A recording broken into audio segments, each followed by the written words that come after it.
Welcome to We Love Deck Builders, the podcast dedicated to empowering deck industry pros to construct a thriving business. Join your host, April Edwards, founder of Deck Builder Marketers, as she brings you a cheat sheet of industry secrets and strategies that promise to boost your deck building business. Whether you're a battle-tested pro or just starting your entrepreneurial journey, this podcast is your arsenal for expert insights and actionable advice. So tune in and let's carve a path to business growth, one insight at a time. All right, welcome to another episode of We Love Deck Builders. I'm your host, April Edwards, and we are so excited to bring you Chris and Amy Breen from Legacy Decks and Legacy Decks Academy. They have a ton of information to share with you. They've made a big impact on the in the community, and they have been well recognized by the folks at NADRA for their efforts in this industry. So we are very excited to hear what they have to say with their experience helping a lot of deck builders just like you listening. So Amy and Chris, thank you so much for being here today. Yeah, we're glad to be here. Thanks for having us. Yeah, thanks for having us, April. Yeah. Always good to see you guys. It's the end of the year right now as we're recording, and I think we're all getting excited for the holidays and get to see everybody in person down in Clearwater for the Deck Awards. So yeah, looking forward to that for sure. Sure. A little bit of sunshine. Crazy end of the year too, because you're getting ready for next year. So you're doing all the end of the year planning on top of the holidays. And yeah, that's right. It is definitely a crazy time of year for entrepreneurs, especially if you had really aggressive goals. You know, I think we're all visionaries, and it could be disappointing sometimes if you don't reach those. And then, of course, it can be a time for celebration. So I think a lot of us, we set those goals and we don't even take the time to celebrate those goals. We're just moving on to the next thing, right? Right. Year over. Next goals. What are we doing next? Yeah, I was just reviewing some of our Academy members' targets for the year and kind of where they're at. And, some of them have surpassed them. Some of them are like this close. And so I've been kind of poking them just to see like, hey, what are you going to do? We got, a week and a half to wrap things up. So, but yeah, it's good to be that close to the target. And that's a good segue, a little bit of accountability. And I think that that's something of pure value that you guys offer apart from some other aspects. So really interested to learn a little bit more about your journey and what led you to start Legacy Decks Academy. Yeah, for sure.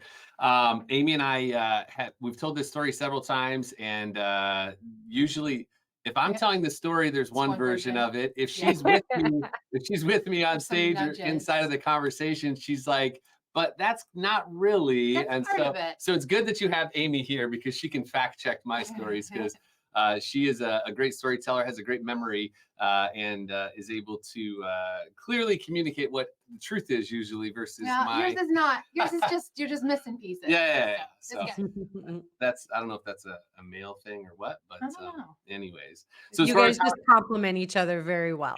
Yeah. Being entrepreneurs is hard enough. Being married entrepreneurs adds another layer to it. But, my plug for that is just that the pros way outweigh the cons as far as it goes in our case here.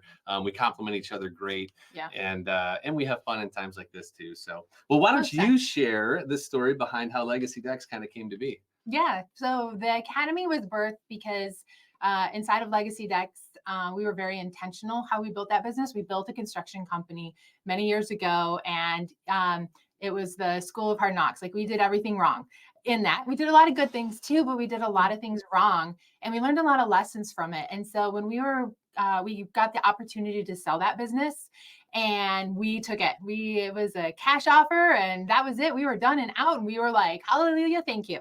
Yeah, exactly. We were so happy to be out of that. And so we took a little sabbatical, and when we came back into business and in creating Legacy Decks, we really wanted to create something different. We didn't want it to be that way where we felt like we built something that we wanted to run away from. A prison. A Our own prison. Yeah, because we were Mhm. stuck. We were so stuck in the business, like doing everything, being responsible for everything and not making money. I think I'd be okay if I was making tons of money and had to be responsible for everything, but to be responsible for everything and not making money, not a great thing. So we didn't want that. And so we were very intentional inside of building Legacy Decks and Outdoor Living and how we did that and the team we put together and the business coaches that we hired to come and teach us what we didn't know, because we knew that was the biggest thing. Like, yeah, we did a lot of things right, but we did a lot of things wrong because we didn't know how to do them any way different. And so we did that. We built that. We created the teams, like everything we set out to do, we had accomplished in that. And we got to the end of it and kind of like, well, not the end, but like got to that point of like, okay, what are we going to do now? And we talked about it. We talked about franchising. Actually, we went through the whole process. We were going to turn it into a franchise. And our heart was really about small business owners like we were. Like, how do we help them to have a better business, better systems, process, make money? And so that's what we thought was the answer, was franchising. When we started realizing in franchising, it's not. It's very much about somebody who has the money, the capital will come in and buy a system, a process that's already working, and they don't touch it. And we were like, that's not where our heart is. I don't want to do that. And so that's where we really shifted our focus and said, hey, how can we take the systems and processes and the things that we've learned and done and actually take them to small business owners? And so we started a conversation with Mike and Margie and like, hey, this is where our heart's at. And they're like, well, this is our heart. And this is what they saw that the community needed. And we were like, oh my gosh, that's what we see. And so, well, hold on. Let me stop for 1 second, because you would be surprised, but there are people that do not know who Pops and Mike and Margie Margie are. are. Yeah. So NADRA is the North American Deck and Railing Association, and we're going to be down there in Clearwater for the Deck Awards. So anybody listening, make sure that you contact somebody from NADRA and see what they're up to, and definitely get to know Pops and Margie. They are an instrumental part of this community. Yeah. Yes. 100%. They've been doing it, what, like 17 years, 18 years? At least. Might At be least. 19 now. Yeah. And yeah, so we had a conversation with them as we were trying to figure out what we wanted to do, what it was going to look like. We didn't even have a name at the time. And this event that's coming up here in January, it was originally used to be in March. And so they were like, hey, why don't you guys, let's do something there. And we were like, well, we'll put on an educational. And that kind of kicked off the academy, was this awards event in Clearwater. Right. We essentially had, we literally have the entire franchise manual for Legacy Decks built. And we basically scrapped the whole thing. Not scrapped it, like it's still valuable. That's what we built the academy off of. But yeah, we decided to take the playbooks that we built inside of that and bring it to the industry. And so yeah, essentially NADRA asked us to be the, I guess, educational arm, or part of the educational arm of what they're doing. And so I think it's funny when Amy mentions that, but like literally we didn't even have a name for it just over 2 years ago, and they asked us to come speak and teach, and we're like, well, we probably should call it something. And so that's kind of the short version of how the academy was born. So yeah. And I do just want to stop on that for a second, because I think that there's really something to be said about having the passion before the product essentially is even thought about. And that really speaks a lot of volume in terms of, being successful and being able to do something that you could truly follow through with and be able to help people, authentically.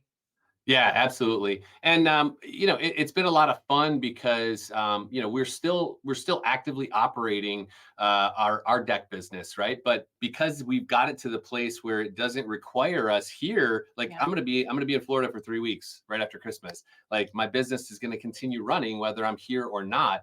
And so that's really kind of the spirit and the hope behind what we're doing with the academy, is to get other people to that place where their business is tested to the point where they can leave town for a couple weeks and not have to worry about, or a couple days. Just a couple days. Sure. Start small, couple days, and your phone's not blowing up. So. And so, not to say that or just work 8 hours a day. Right. Not 15. Exactly. Go home at 5, 6. Exactly. Put the phone down and be present at home. So for sure. But, yeah.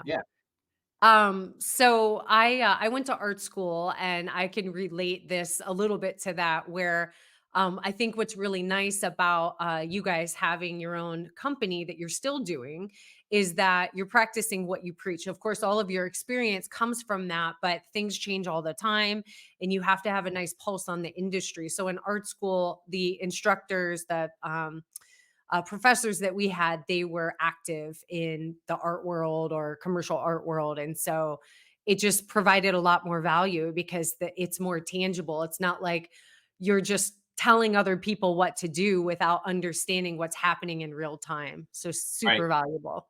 Yep. Yep. Absolutely. Yeah. It's Yeah. valuable for sure. Yeah, and there's times like, the world's not perfect. So there's times for us even and that, you're like, "Okay, hey, sales team, what's going on? Where's the sales?" And for us we have to say, "Okay, what's a new tactic that we can try? What's something new that we can do? What's a twist on words that we can say?" And so like we literally have our own testing ground, which is really fun because we can be like, "Hey, okay, team, like think of ideas. What can we try differently? What can we say differently?" And then they go and do it and they'll be Hmm. like, "Wow, that worked," or "No, it didn't." And that allows us to come back to the academy and be like, "Hey guys, our salesperson just tried this and like he did it with 5 clients and it was amazing and worked every time. So go try Yeah. that." Versus, yeah, just coming up with ideas and throwing it out there. We literally get to test it. We get our own little test kitchen here.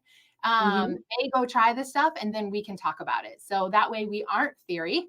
We actually do try it. And not only that, that I'm not talking about things I wouldn't do in my own business, right? There's Hmm. stuff that we're willing to do in our own business. And so that's a huge bonus inside of that. And, in the academy, when our clients work with us, they don't just get us, they get our team too. So that sales guy may get on one of our weekly calls and tell them, "Hey, this is what we did, this is what we tried," and give him his actual boots on the ground experience. So Yeah. So it's similar with deck builder marketers. I mean, we cater to deck builders and obviously do marketing for them. So we're able to test certain things and then roll it out with everybody else. So yeah, same with you guys, you could use your own business to kind of test things out and then advise for other people. But I do yeah. want to speak about, just anybody, not just if you own a coaching company, but to actually reserve a little bit of your time or budget in what I call innovation, to stay up to date on things. And it sounds like that's something that, obviously you guys are doing. Do you advise some of your clients to do the same? For sure. Everything we do around here is innovation. Like we're constantly saying, what can we do better? What can we change? What can we use that's out there? Our company is 100% digital. So there's no filing cabinets around here. It's always funny if we hire someone new who's used to having like that notebook and pen and like printing stuff. I remember we had a guy one time hired and he was printing off his receipts to turn in. And I always said, "Do you know what we do with those after?" He said, "Yeah, you scan them in and put them into, we use Dropbox." And I was like, "Okay, then why do you keep printing them?" And he's like, "You're right. I don't know why I do that." And so just finding ways to simplify Hmm. and use technology and automations to your best of your Yeah, ability. because we're actively doing it. Yeah. There's constantly new technologies, new systems, new protocols that come out, and we're not stuck in just one way of doing things. I mean, as hard as change can be for people to make, Hmm. sometimes it's the best thing to do. And we adopted a new software this year, and it was painful for a time, but the outcome that we were looking for was the result was a lot greater than the pain that we had to go through. So anyway, so yes, we're constantly innovating, and our team is constantly challenging us on the way Yeah. that we think about things. And I think that's a neat thing about scaling a team is we're constantly looking for A players, talented people that are smarter than us. Hmm. Because I think, and this is kind of a trap that entrepreneurs fall into, is because most of us, I know for me, we were wearing multiple hats in the business. So instead of being like 100% project manager or 100% salesperson, I found myself, I was 15% of the time I was in sales, 15% in project management. Maybe I was doing some marketing and finance stuff. I've got Amy, so I wasn't doing that, but you understand what I'm saying. And so for a lot of entrepreneurs, they can't even understand that it's possible that someone can do their job better than them. So my operations manager is better than me at operations. My salespeople are better than me at sales because they're just 100% that role. And Yeah. so inside of the academy, that's one of the things we try to help our members do is like get super clear about what's the right structure for your company where you're not sitting in all the seats. And then we start to slowly peck away at adding those people onto the team so that you can step into just one role, which maybe it's owner, maybe it's salesperson. Some of our guys really love building like NADRA award-winning decks. So they want to be out there bending the boards and putting the stuff on. That's great. Build a team around you that can do all of the business stuff because this is a business, right? And so that's, I think that's worth pointing out is like, we're constantly looking for talented people that are better than us that can help us scale the business. So. Mhm. Yeah, that's good. And leave you guys to your creative genius and more so like find out what your brilliance is. That's what I'm always saying. What is your brilliance? What is it that you can do that nobody else can do? And typically as the, entrepreneur, you're the visionary, for me, I've got an operations manager and I'm the one with all the crazy ideas and she has to make it all happen, Right. because Yeah. we're kind of That's how you dreamers know. and creative in that way. Yeah. So I Yeah. think that's a good segue. I think we're all really interested to learn more about your approach. So this is going to be a twofold question. First, I know that you guys focus a lot, Chris, I hope I say it right, on the businessman before the business plan.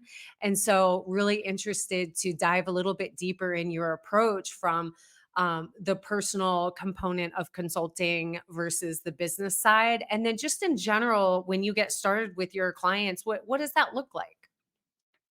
Yeah. So one of the very first things you did say it right, the businessman or businesswoman before the business plan.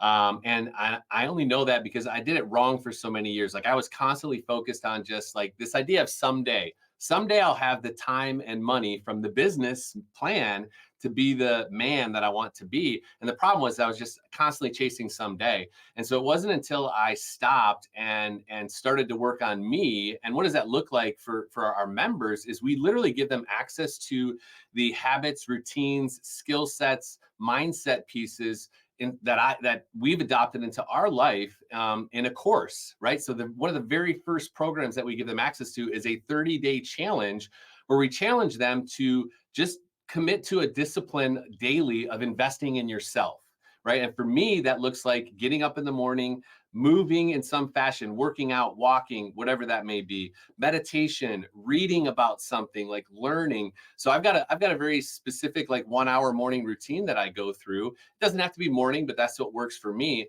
And what it does is it puts me into a place of power before I even leave the door to go out and what I say, go to war, right? And that's essentially what it is. Like before I leave the door, I'm ready for war. And so that's the very first thing that we do with our members. And it's hard for them to really see the value of it until they actually do it for themselves. But if you imagine a guy or a gal that leaves the house, hits the Starbucks, gets the coffee, goes to the meeting, and they're rushing around everywhere. The level of power that they lack compared to someone who has gotten up in the morning and meditated, read something, maybe did some journaling, worked out a little bit, got their blood moving. Like the level of power that the business person has when they do that, when they show up for that meeting, they'll eat everybody's lunch all day long that doesn't go through that process. And Mhm. so it's hard to explain to people that, hey, I want you to work on your marriage and your body and your mindset. And I promise your bank account is going to go up until they actually experience it. And so it's just like an athlete who trains, like they're not going Mhm. to just show up and, be world class at their skill. And so, they've got to train constantly. And so that's really what it is for me. Is like working on the business person first before the business plan. And we do that through a very specific course and a 30-day challenge and accountability. Like I think it's super important to point out, like our academy members, most of them will figure out a lot of the things that we're going to teach them. It might take them longer, but the reason that they come into the academy is number one, they're looking for, somebody who's maybe already overcome the challenges that they have.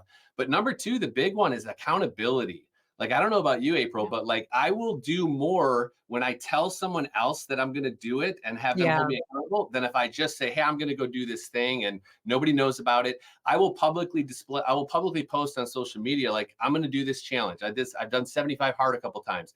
And I usually post it on social media, not for any kind of I accolades, know. but just Amy, for the by the way, Amy and I think Chris is crazy. The Slightly. 75 hard, if you've never heard of it, it is intense. And if yeah. you screw up, you got to start all over again. Yeah. Exactly. But I put it out there for the accountability piece, not Right. because I want people like, ooh, look at you, you're doing 75 hard. It's more because I want you to hold me accountable. Like, hey, you didn't post today. Did you do what you said you were going to do?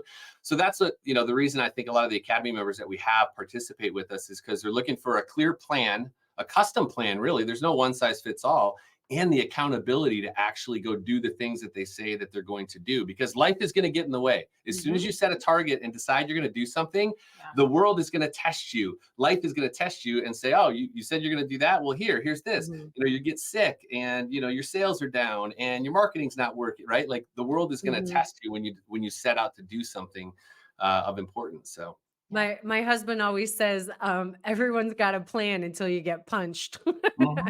It's Yeah. so true. Yeah. Yeah, Well, as exactly. far as really setting your mentality up for success, I kind of think about what it's like to be like a movie or like a rock star or pop star or whatever. I mean, they really have to get themselves in a good mental space in order to perform and be on for everybody.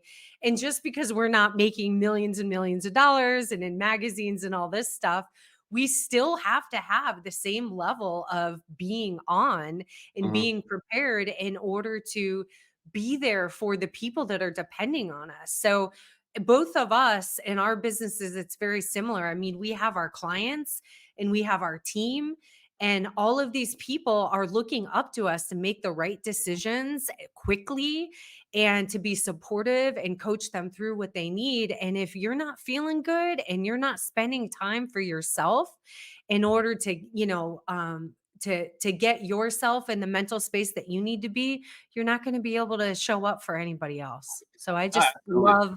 love talking about that with you. Yeah, and another kind of intangible thing I think is worth pointing out that we try to like communicate to our people is, if you want to build a team to be able to run the business when you're not there, you're going to attract people to your world that want something that you have, right? So do you model to your team what it looks like to have a healthy relationship with your spouse, what it looks like to be a good husband, a good father, to be healthy in your body? Like, we attract top players to our team because we're constantly performing at a high level, and so they want to be a part of that. So we hear people having trouble trying to find talent in their organization. You got to look at yourself first. Like, look in the mirror. Like, are you someone that's worth following or not?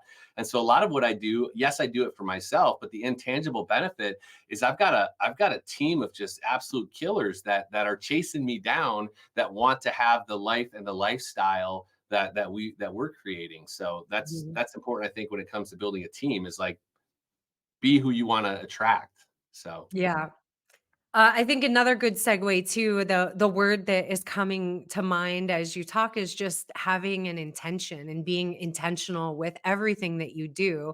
And one of the first things I believe that, apart from helping people establish really good habits personally to build their own selves up, is having a really clear vision for their business. So, do you want to speak to that a little bit?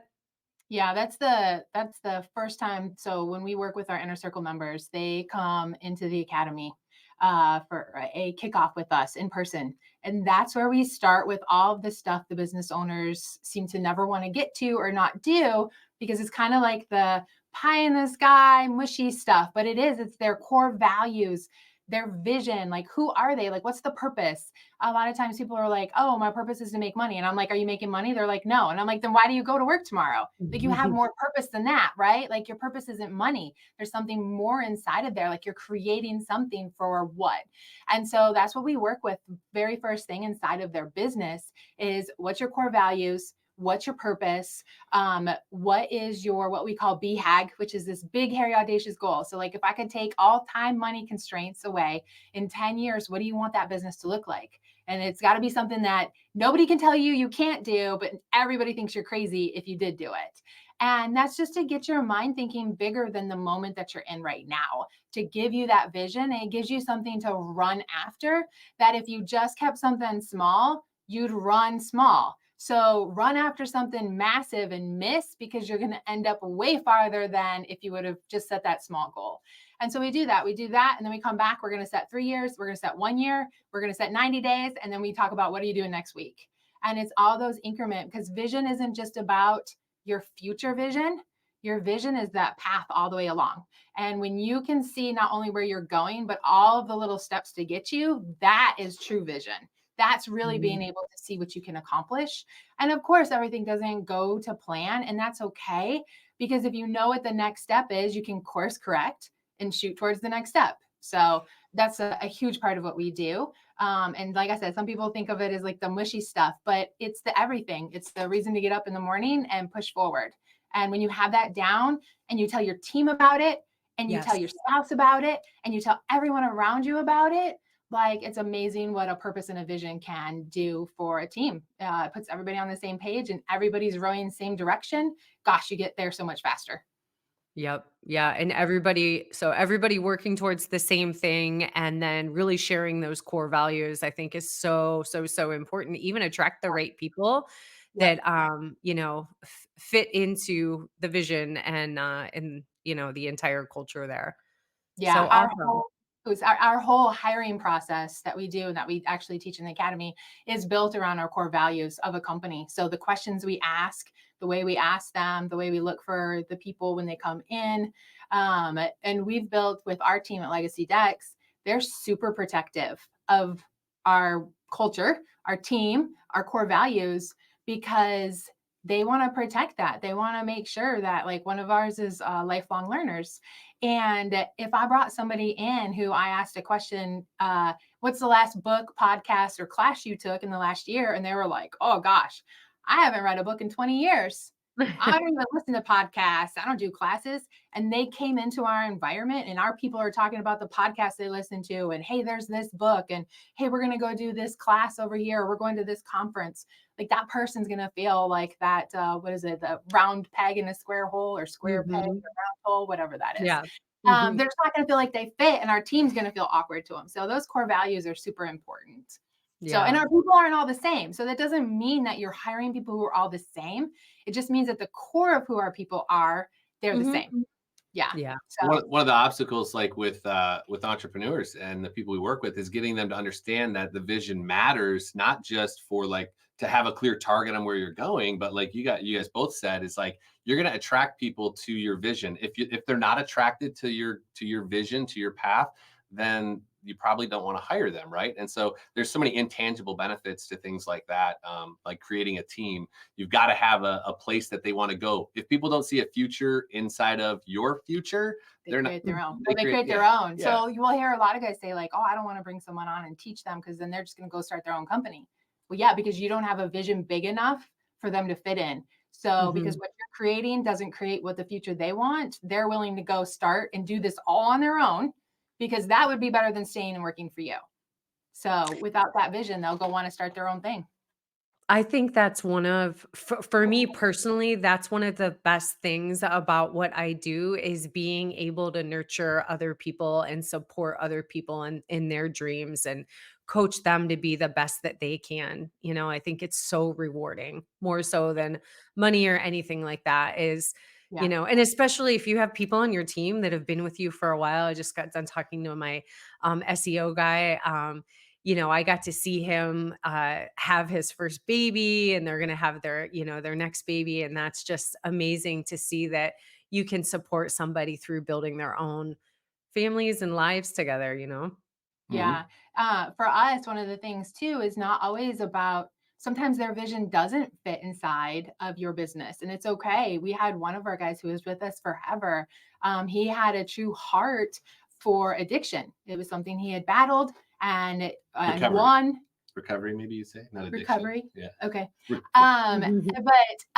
And for those who want recovery and want the freedom from it and to just not even be a part of their lives. And so he has a heart for that.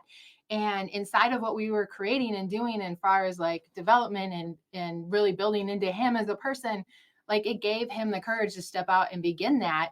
And it was the best day when we had to fire him. We literally had to fire him. We had to say, you're fired because you need to go do this. Like, this is your calling. This is where you need to be. He had gone down to part-time and we were like, no, you're done. Go on, get out of here. Go do what you're called to do. And so, even though that was sad for us to lose him, we were still super excited for it because he is doing exactly what he should be doing with his organization. So it's cool to watch that happen. Very cool. Well, I think we're all curious just to learn a little bit more about Legacy Academy. I'm interested to know if you see, I mean, I assume with all of your clients, what you're doing for them is in a different order. Like you're probably focusing on what they need the most first. And it's probably, I assume, pretty custom in terms of your coaching for most of your clients. Do you want to speak to that? And then if there are any kind of red flags that you see come up a lot with your clients, maybe that would be really interesting to dive into. Yeah. So yeah, I mean, there's every plan is definitely custom, but there's a path that we know we've got to help fill in some blanks along the way that they haven't figured out, right? And so we've got an assessment that we do with people that gives us a really clear picture of where they at inside of their financials, their sales, their production, their marketing, their internal back office stuff, like very specific. And it basically kind of gives them a heat map of their business. If it's red, it's bad. If it's green, it's good. And so that yellow in between. Yellow's in between, work. yeah. We're doing some good. That gives us a really clear picture based on what we know it takes to have a successful deck business operating. And then we just kind of attack it. There's an ideal order that we'd like to go in, but sometimes there's a fire over here that has to be dealt with. And so we might have to pop over there and do that. But as far as the model goes itself, like there's no secret, there's no like silver bullet. Magic pill. I heard it said recently, it's, there's no silver bullet, but it's just 100 golden BBs, right? And for us, the golden BBs are like we start with that plan, the vision that you talked about earlier. We've got to know where we're going or else we can't help you get there. And then the next place we go to is we've all got to know our numbers at a really high level. So what it costs to run the business, what it costs to build a job, there's specific numbers, what you should charge or mark up your margin. Once we have the plan and the numbers, then we go in and say, okay, let's look at what systems you either have or don't have in place for sales, for marketing, for production. And then we attack some of those things. And then from there, we look at, okay, now that we've got the plan, the numbers, and the system, now let's go ahead and look at recruiting some people, hiring a team. But a lot of people they start with no plan. They sell a bunch of work, or hopefully a bunch of work, and then they're like, oh crap, I got to hire a bunch of people. So they go no plan, work. They hire people to do the work they've got to do, and so you're just bringing people into a very chaotic system. And so when you have a clear plan, you know your numbers, and you have systems in place, and then you bring people into it, you have a very stable foundation. And that's kind of like what we consider would be the foundation. Deck builders understand, footings and foundations. That's the foundation. You've got to have a plan. You've got to know your numbers. Then you attack the systems and then hire the team around it. And that's essentially the model that we do with each member. There's slight variations and customizations that we go into, and Amy has different skills than I have. She kind of attacks the finance and the marketing and the back office. I help with some of the day-to-day, the production, the sales, things like that. But then also, again, like Amy mentioned before, we've got our entire team that kind of jump in and give specific support where they need to. So yeah, as far as like how we go about doing what we do, it's not magic. It's the basics of business. The thing that we have, like one thing that I talk to people about all the time is that most of our members, they're going to figure these things out at some point. The reason that they come into our world is because they want to do it quicker. And they want as many cheat codes as possible, right? Like in the Mhm. video game, cheat codes. And for us, cheat codes are, well, we can share with you what we currently know works inside of our pricing model, inside of this software, inside of marketing. Like these are the scorecards that matter to us. And so, when we're able to share that with people, then it's just a decision for them on whether or not they want to go alone or go faster with some support and help. So Yeah, and Yeah. there's another piece to that. So that's all your, the business system. So from there is the path and the accountability. Yes. So that they're going to come in every quarter and we're going to say, okay, you set out to do this last quarter. How'd we do? We're not looking for perfection, but goodness, we should have made some progress. Mhm. And then we say, okay, great, that quarter's over. We can't go back.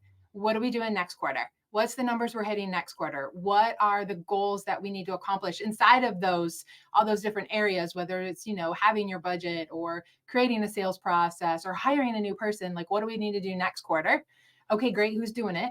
And what does it look like to do that? What's the steps? So finding those little paths, we can do that big vision in 90 days, but what's all the little steps to get there? And then they go and attack it. And then we're there to support them through that. If they run into a roadblock, issue, whatever conversation, that's, we support them in that. And then we get back together again in 90 days. And what do we do?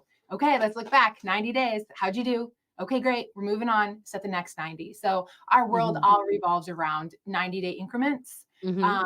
To say, okay, what are we going to accomplish in this next 90 days? Run after it, reset, do it again. And then every year coming back to say, okay, how'd we do this year? Where'd we end up? This is where we said we were going to go. Were we good predictors or Mhm. not? And then, okay, let's predict the next year. Where are we going this year? What do we need to Mhm. accomplish this time? And then there's not only just accountability inside of us, they do that as a group. They all come together as owners and their leadership teams, and they get that camaraderie of other people in the same struggles or that are like two struggles ahead of them. And they're like, oh man, I had that same thing. Here's what worked for me. I tried this. You should try that. Yes. That's what worked. And so they're not just even hearing us, they're hearing other builders of what's working different parts of the country. You'd be amazed at different things work in different areas. Mhm. We talked to a guy who's out in San Diego and like Yelp, he kills it there for marketing.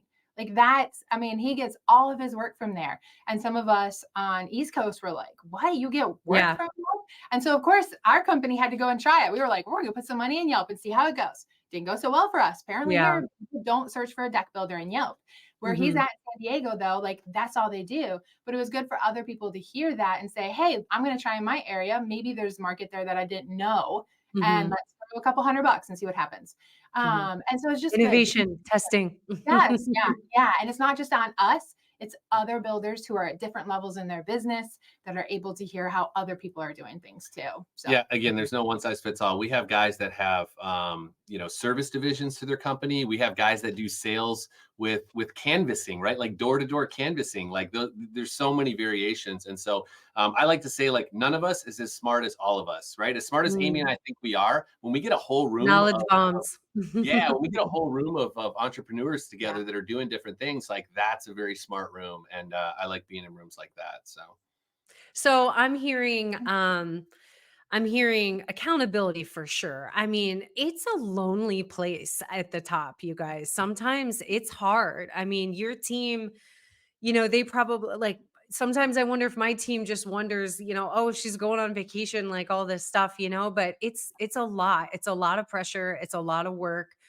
And it's a lonely place, like you don't have people to vent to, because you always have to be on and showing up at your best. And so I have to imagine that your clients appreciate the camaraderie with you and just sometimes maybe even having a sounding board for problems that they're experiencing and just knowing that they're not alone and they have all the support and resources and cheat sheets and all of this to go about it a lot quicker too.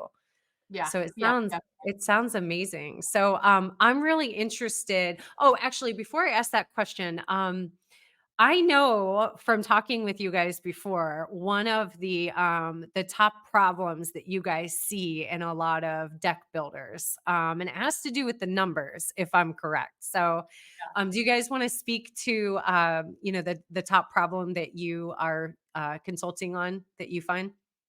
yeah. they don't charge their worth. They don't know what they should be charging, Yeah. and they Yeah, yeah, I it's was just talking to a new member today that just joined, and a lot of guys are fishing for what's the cheat code on pricing. There is no cheat code. Everybody's overhead is different. Everybody's desired profit is different, and Yeah. so I hear guys asking like, "Hey, what are you charging markup wise, or what are you charging per square foot?" And it really, like, there is no two businesses that should be charging the same, period, because your overhead is different, your desired profit is different, what you pay yourself is different. And so one of the hardest things we have to overcome with people is like to get them to a point where they have a good functioning budget, which is one of the first things Amy does with them. Get a budget, determine how much you want to pay yourself, how much you want to have profit left over in the end of the year, like, because that's why we're in business, everyone. If you're listening to this, like, is profit. And it's like a foreign word to most people that I talk to. I don't know if I'm profitable. Like, I hope so. And that means you just basically have a job for yourself. And so, yeah, Mhm. that's the With hardest the thing. worst boss I was gonna say, ever. well, they're usually a really crappy The boss. worst boss ever. Yeah, exactly. And most of the guys that I talk to, they could go work for someone else, maybe even me, and make 2 to 3 times what they pay themselves and work half as less with half the stress. But that's just not how we're wired, right? And so, anyways, but the biggest thing that we run into, is just knowing your numbers and specifically knowing what to charge. So that my goal is to get guys to a point where they can confidently walk into a customer's home and give them a price and know that if they charge that price, they will make X amount of profit. If they make the choice to cut price, then they're eating right into their profit. And so it's the biggest like light bulb moment when I talk to someone about this and like, oh, I just have to charge this, 1 point whatever. And then I know I'm good to go. Yes. And that's, you don't have to question it. As long as you have all your numbers in there, right, we're good to go. So that's one of the biggest struggles that we overcome with people is numbers. Yeah, and it gives them a confidence, because one of the things that we find inside of them not knowing their numbers is that when they go on the job site, because they don't quite know why they need to charge that, they're willing to cut that price because they don't understand what it does to the bottom line. So when we set that number, I'm very strong inside of this because I'm not in business to be broke. That's just ridiculous, right? And I'm not going to do all this work to not make any money. And so I tell them, okay, this is your number. Like this is it. Like you can't go below here. You want to charge more? You can do that, right? But this is your number to pay your bills, to feed your family, to take care of the people who work for you. And so at the moment that you choose to cut that price, you understand that you're cutting into your family, you're cutting into your employees, and you're cutting into your business future. And when they have that realization of what that means to them, they don't cut their price anymore. They're like, oh no. And they also stand in confidence of that. So when a homeowner's like, oh my gosh, that's how much you're going to charge. And they're like, yes, that's how much I have to charge to run my business, feed my family, and take care of my people. And there's just a confidence that comes from that. And then homeowners like, oh, okay. And most homeowners that are going to find a cheaper price are usually just finding a worse estimator, right? So like I tell people all the time, like, do you want the best contractor or the worst estimator? And so we really try to get guys to be really good inside of their estimating, so they're not forgetting anything. So that my goal is for you to charge as little as possible to make as much profit as possible, right? And so, I'm not trying to gouge people. I want to make an honest living and make a good profit. And so that's my goal is to get you to a point where you know what your bottom line markup number needs to be, your bottom line margin, and then be able to charge that. So. And pricing is definitely an art. And I think that we all have run into that scenario of, well, this number looks good. And that's not how to run a profitable business, as you said. So and I think that there's, of course, I'm going to be biased in this. I think that if you're marketing your business the right way, you could demand the price that that you deserve, because you're showing off your amazingness. You're letting people know you're pro, you're out there and you're representing, and you're basically demanding what you're worth. Absolutely. If you provide a better experience, a better product, have a better reputation, you absolutely can get a higher price. People will want to go. We have customers sometimes that don't go with us that want to go with us. Like, I absolutely want to go with you. I just can't afford to. Yeah. Okay, fine. And we have people that come back over time and buy from us at some point. The price usually goes up the longer they wait. I mean, it just does. Yeah. 4% for inflation. But anyways, yeah. So that's it's very common for us to have that happen where, we just, Mhm. people can't afford us. But because we know the value we have, because we know our overhead, because we know our numbers, we know the experience that we can provide, the people that we have, like we Mhm. have no choice but to demand the best Yeah. possible price. Because So, on the flip side of that, we have customers who come to us and say, I don't need to have any other quotes. yeah, Yeah. I already know you're the best. So yeah, just Mhm. what's it going to cost me? So And that makes your job easier and more rewarding, and of course, it feels good, right? To have people waiting in line. I yeah. think that's what all of us want, and just because people aren't ready now, I mean, they'll be ready later, and if they only wanna work with you, they'll do what they gotta do in order to make that happen. yep, Right, yep. right, exactly, Mhm. for So can sure. you guys, can you tell us maybe about 1 or 2, scenarios where, you've made a pretty big impact on some of your clients' businesses? Yeah, sure. So we've got a whole wide range of people that are part of the academy, right? Now, not to say that we're for everybody, but I know specifically we had one member come in early this year, and his business last year, just to get like clear about numbers, like because that's what kind of measures it, right?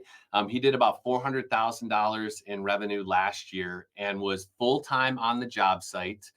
And it was basically just him and a helper, right? And so not a very big business. And those are harder for us to work with because if we've got an entrepreneur that still has bags on, is swinging a hammer, it's hard Mhm. for them to work on the business because they're Yeah. working in the business. However, it can be overcome. So this particular member, I just was looking at his numbers this week and I think he's just over $800,000 in revenue. So doubled his revenue this year, which is great in its own right. But on top of that, he has been out of the field for at least 6 months Probably now. 5, 6 months. Yeah, Ooh. out of the field completely. Has a 3 to 4 man crew right now. Has a outsourced bookkeeper that's doing all his data entry for bookkeeping, and has a part-time administrative assistant in the office. And so, like, I'm excited to see him You at our guys can't see the look on my face, but I am really impressed. That's yeah. amazing.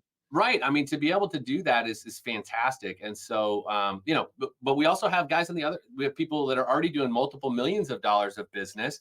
Another example comes up for me. This is a $5 to $6 million business, and the markup that they had been charging, the margin they had been charging was not scientific. And I'm very scientific about the numbers, and so we literally moved his markup by 20%, which to the bottom line for him just in 1 month was like $50,000 to the bottom line. And he didn't change anything except what he was charging to make sure he was covering his overhead.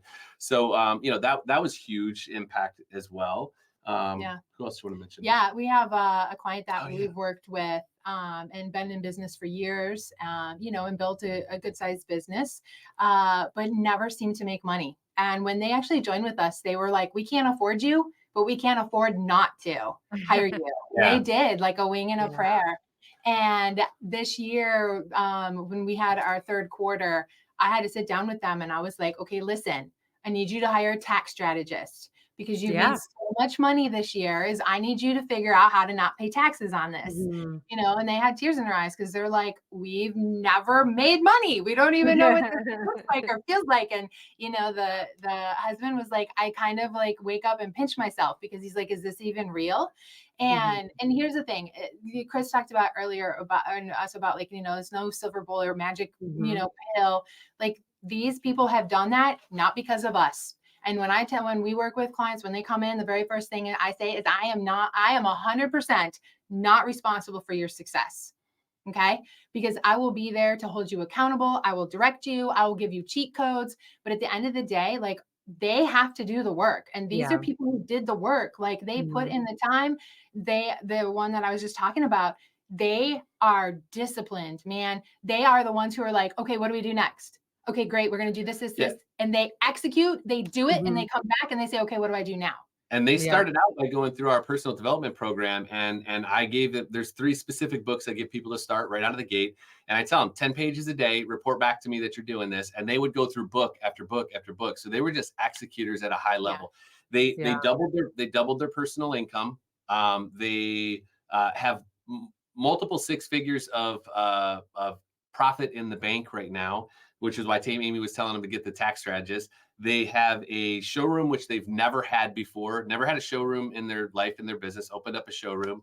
And their team has grown exponentially to where they're sitting in very few seats inside of the business. So that's a member that's been with us for from the beginning, and just executed really well. So I mean, everybody's story is slightly different, but at the end of the day, like, it's just, we set a target, we map out what to do to get there, and then we attack it. And we may not always get to where we wanted to get to, but we get further than we would have if we didn't have a target, and we didn't have the accountability, and we didn't have the resources that we offer. So my business coach always says, be fast to implement. So and it sounds like they did that. That's good to hear. Well, so if any of our listeners want to get started working with you guys, what would be the best way to reach out, and how would that look? So first thing to do, legacydexacademy.com is the website. We're also on Instagram at Legacy Dex Academy. And both places there, we've got that map out the programs that we have, but essentially it's just a phone call, a conversation. So through either of those ways, you can book a call to come in, and we just kind of, we do a quick 20-30 minute call to see if we can help you. Number one, like, maybe you're not ready, or maybe we're not the right fit. And if we can, then we do a longer form call where we really roll up our sleeves and say, okay, this is the custom plan that I think makes the most sense based on where you're at right now. So we just kind of, assess the situation, and then go from there. So zero pressure. Like, we're really looking for people that are looking to get results, looking to take action, looking to execute, humble, teachable. Like, these are the people that we're working with. We're really just trying to help some people get free from the day-to-day in their business.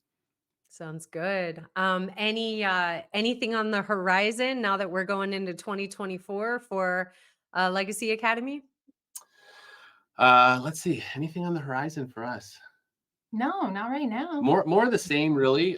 We had a lot of opportunities to be on some stages and do some teaching. And so we're really trying to just deliver what the industry is needing from us education wise. And packaging that up in a way and getting it out there in more ways for people to have access to it.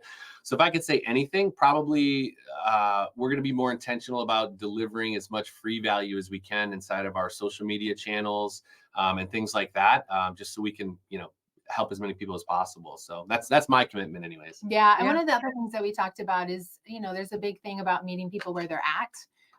And sometimes they're not at the point where they can afford time or money into the inner circle. And so how can we help them without them having that huge commitment of both those things to inner circle? So being able to have take some of the pieces and create courses, so people can have some of it to do themselves. It's just not something, because it's so accountability based right now, we haven't broken that up to say, okay, how can we have the accountability base, but let them do it on their own too. So having balance. And so that's one of the things we'd like to figure out how to accomplish this year, is just to be able to meet people where they're at. Because if we can come in and just help them to do a couple of tweaks to start with, like the finances, right? We just get them charging the right amount. With all of our Academy members, we include in their budget, their membership into Academy. So that way it's just part of the budget. They don't think about it. And so having that and creating the right markup that they're supposed to be charging, like that can be the switch in the side of their business. So just some of that stuff to meet them more where they're at.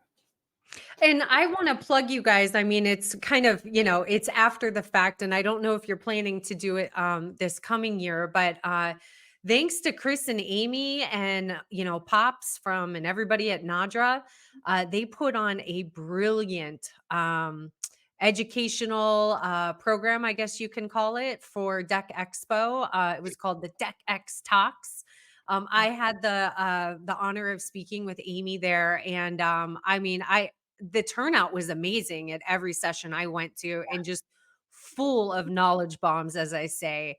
So, are you guys planning to do anything like that again this year? I mean, there may be a road tour coming up. I don't know for sure, but it's definitely something. I have purchased the Deck X Talks URL, so there may be something happening there. But right now our focus is on getting all the educational pieces in place that we need. So that shiny object may have something come out of it this year. Yeah, All and right. we'll have those. We'll have the Deck X talks too available pretty soon here, Yeah, so yeah, for sure. that people can catch the replays on them because they were great. I think they were one of the top performing Educational sessions in Deck Expo. So Yes. across the board, pool and spa and deck. So we Mhm. were glad to hear that. We were came up with a concept with the Deck X talks, and I think it went off really well. Lots of good stuff. Yep. So A real example of your guys' commitment to the industry, like continued. And, Amy and Chris, they got the recognition award with NADRA last year at the Deck Awards, and it was very well deserved. So Well, thank you. lots of applause for you guys, and excited to see, what you guys have in store for the future, and just love to continue to hear those success stories. I know you've made a really big impact on a lot of people. So props to you guys. And thank you so much for being on the podcast today. And do you guys want to end with any closing remarks, any words of wisdom for our audience? wisdom. Take action. Yeah. So I guess the thing I tell my members is like, always be committed to results, action, and asking for help. Right. And so that would be the biggest thing I would tell people. So Sounds good. And I always say, just keep moving forward. Don't yeah. overthink it. Just do it. Yeah. Great. 100%. Awesome. Well, thanks again, guys. It was so good to see you. Thanks, Thank you, April. April. Appreciate it. Okay. Bye. Hey, deck building community. Enjoyed the show? Hit subscribe and give us your thoughts. We love hearing from you. Ready to level up your business? Visit deckbuildermarketers.com. Check out our services and let's build your success together. Don't forget to download our free guides. They're a game changer. Thanks for tuning in to We Love Deck Builders, and see you on the next episode.